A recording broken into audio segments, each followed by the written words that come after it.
with Tommy from EXO. Actually, and we've had you on the podcast before, right? Yeah. Actually, we've done podcasts even before the Mid-Curve podcast. Yeah. I think I was telling Varian podcast. We were like, what was the Spencer one that we did? Remember? What was that called? I don't even remember. Anyway, I was telling someone the other day, I think you are my longest running friend in Solana. Let's go. Yeah, I think you might be the first. Maybe Spencer is like up there too, but probably because I come to you for parenting advice. Yeah. This guy, he literally stepped over the backpack to walk through here. Okay, so tell us about EXO. Yeah, so we're just a research and development shop. We do a lot of contributions to a bunch of different teams on Solana. We work with Jito Foundation on the tip router. We work with Solana Foundation and big institutions on RWA on-chain compliance. And then we work with startups like Pi and Inference.net and a bunch of different ones for smart contracts and other Solana infra. Yeah, that's awesome. How's it been going so far? When did you start? It's been incredible. We started EXOTech officially 8 months ago. Okay, it's young. But yeah, we've been in the ecosystem for 4.5 years, so we weren't coming from nothing. There was no cold start problem to this business. Yeah. It was just, we know people who need tech help. We can be that help. Yeah, exactly. So we were talking about this morning, but overall thoughts on the trajectory of Solana right now. Go.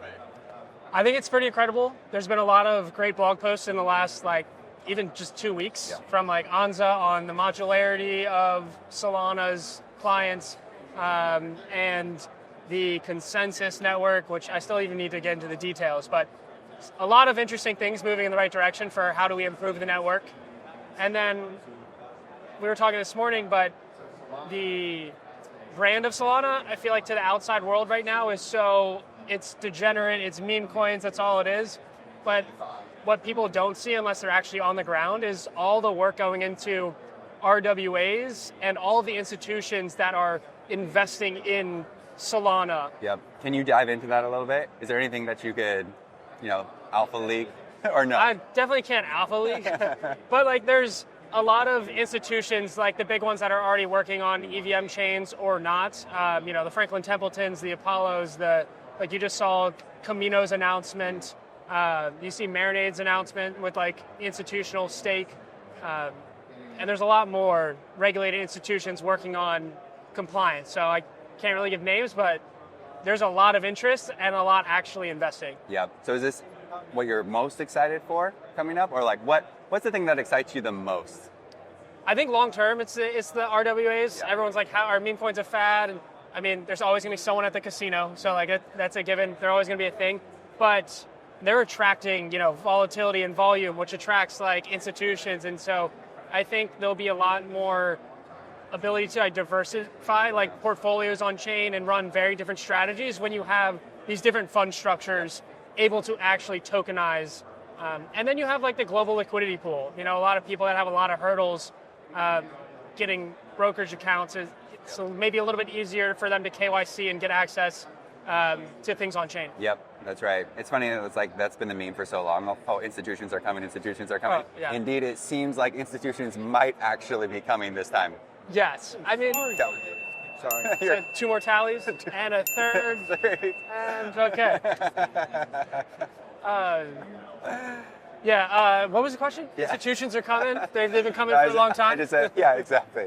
The meme has always been that institutions are coming, but this time it actually seems like institutions are actually coming. Yeah. They're kind of already here, the Bank thing. There's been a lot of institutional discussions for a long time. I remember when I lived in LA a few years ago, working with some of the foundation people, they were already having conversations with these big groups, and so a lot of them send representatives to these conferences, but we're seeing a lot more code getting written specifically for them now. Yep. So that's the big difference is it's no longer just poking from the sidelines, they're actually investing dollars into building. Yep, that's right. So first impressions of this event. Accelerate, by the way, if you didn't know, give me your first impressions of this event. Incredible. Since you just got here. It's kind of wild, huh? Yeah, I think it's it's New York City. It's very accessible for a lot of people, and it's a great central hub. So I'm not surprised. Yeah. I'm not surprised that it's an incredible event with a lot of different groups coming together. Yeah, as you can see, people walking through the interview, Well, like, I mean, the place is packed. There's like no room to do anything here, which I think I was a little surprised by because I did not expect this to be like sold out or anything like that. But I don't know. It's been a great event so far. So Yeah. this week, I guess we're already halfway through the week. But what's the main goal here for you? It's a great question. I mean, Taylor, we came in here, we're like, oh, we didn't really have any plans, and now it's just like built up with meeting with existing clients, potential new clients. We just gave a pitch on how Jito's NCN could change Solana validator governance. So that's a little alpha. It's, you know, we're going to write a blog post or proposal. But so just like having a lot of conversations with other devs and community members and like coming to some consensus on ideas of where else we can contribute is like super great for us. Just new business. Just do business. Do business. That should be the doing business. Yeah. the motto of Solana. Yeah. Just do business. Just do business. Just do business, man. All right, I think on that note we'll end it. Thank you so much.